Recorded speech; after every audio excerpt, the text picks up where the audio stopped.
The dark side of Facebook. The BBC exposes the secret groups set up by paedophiles. It was February last year when we broadcast our investigation into secret groups on Facebook. We found men with a sexual interest in children using the groups to share images. Hi guys, it's Brown Sugar here. Welcome to my YouTube channel. Today I'm going to continue my series on sexual child abuse. But first I want to draw light that I shared part 1, which was 14 sexual abuse warning signs. I posted the YouTube link below for you to have a look.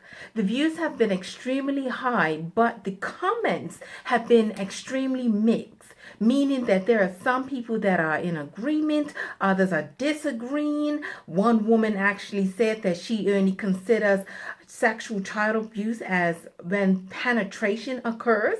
Well, I hate to burst her bubble, but there is so much more to sexual child abuse than just penetration.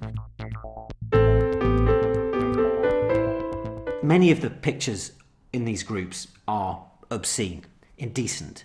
But what's as disturbing is that many other pictures appear to have been stolen, and disgusting comments have been written about completely innocent pictures.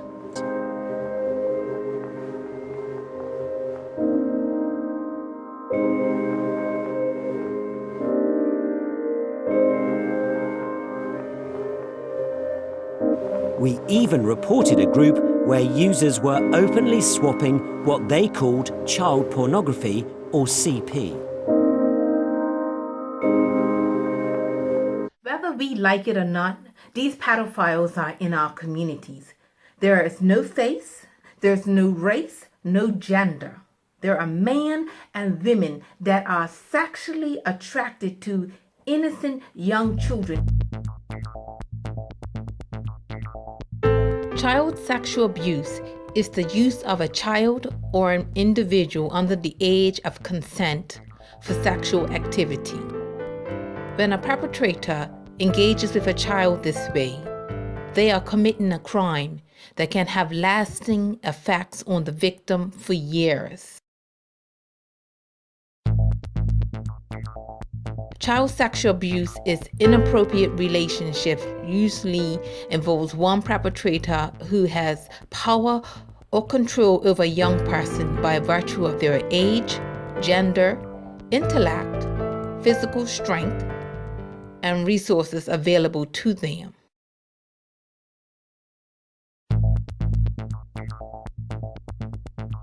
A sexual abuser does not have to be an adult to harm a child. They can have any relationship to the child, including an older sibling, a playmate, family member, teacher, coach, youth leader, caretaker, parent of another child, or pastor. Walter Johnson is charged with 3 counts of sexual battery. Police say they arrested Johnson after the victim took a pregnancy test. Now, DCF wants to know how Johnson met that girl in the first place. Amanda Warford is the only local reporter on this story. She's live tonight at JSO headquarters. And Amanda, the report you've dug up suggests that the victim may have been in Johnson's custody at the time her pregnancy test came back positive. Tanika, that is according to Johnson's arrest report. The DCF says that is a key question that they are working to find the answer to right now. Meanwhile, Walter Johnson is behind bars here at the Duval County Jail tonight. 60-year-old Walter Lewis Johnson is behind bars, charged with 3 counts of sexual battery. Police say his victim is a 12-year-old girl who learned she was pregnant on New Year's Eve. The accusations are laid out in Johnson's arrest report. This is the staff at a local medical facility called JSO after giving the victim a pregnancy test. She told a detective that Johnson performed various sexual acts on her in early October.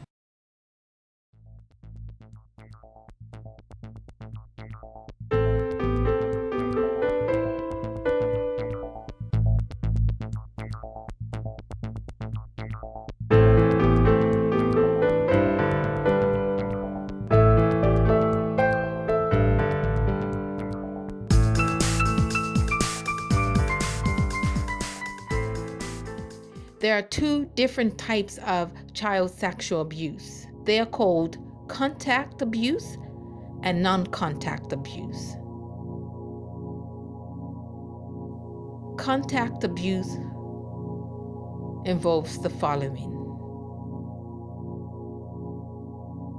fondling of any part of the body, whether the child's wearing clothing or not, sexual penetration, including vaginal, anal, or using an object, oral sex by putting an object or body part inside a child's mouth, vagina, or anus, forcing or encouraging a child to take part in sexual activity. Non-contact is exposing oneself to a minor, obscene phone calls, text messages, or digital interaction such as Facebook, Instagram, Snapchat. Masturbation in the presence of a minor or forcing the minor to take their clothes off to masturbate. Producing, owning, or sharing pornographic images or movies of children. Making a child take their clothes off or making them touch someone else's genitals. Sexually exploiting a child for money, power, or status. Now, if you find this video informative and shed some light on something, please share it with your friends, your family on Facebook.